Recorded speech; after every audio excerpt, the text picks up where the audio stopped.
Well, it's so cold that John Hammond has capitulated, bowed to the pressure and put some gloves on finally.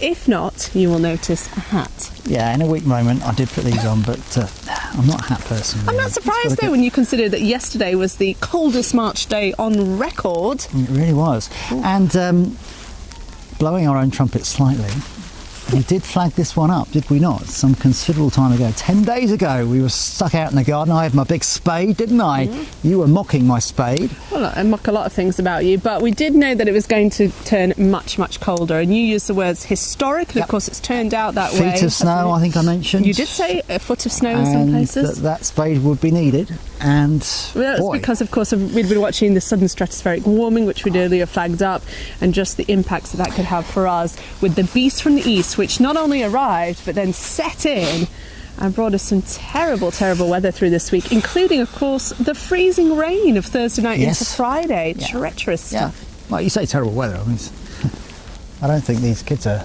describing it as terrible weather. My child is among those children on day 2 of snow days, but back at school on Monday, right? I think so, because it's all changed. So what of the future? Well, the extreme cold is coming to an end.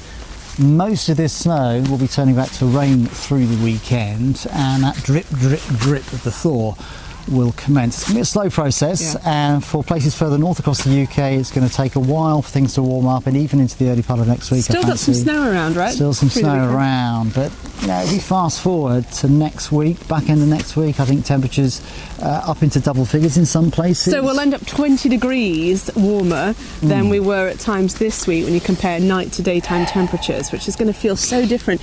But with that thaw comes the risk of some flooding, of course, and also burst pipes in people's homes.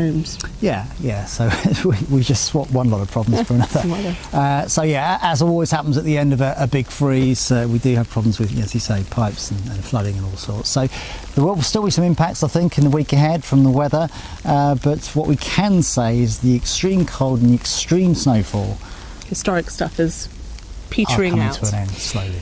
Stick your neck out. When does spring arrive? Well, for regular readers of my blog, of course, you'll already have read today's update. I talk about the fact that, we're losing the extreme cold. Yeah. It's going to get milder, but certainly no sign of anything, really spring-like. It's not going to be particularly warm. It still will be on the chilly side. There will still at times be a bit of snow coming out of the sky, but mostly rain, so to that extent, kind of back to normal. Well, in the meantime, definitely nothing spring-like here. These ice pellets are pretty much nearly taking my eye out. Let's get inside. She's a journalist, she exaggerates. You're a meteorologist, you never say anything concrete. Thank you.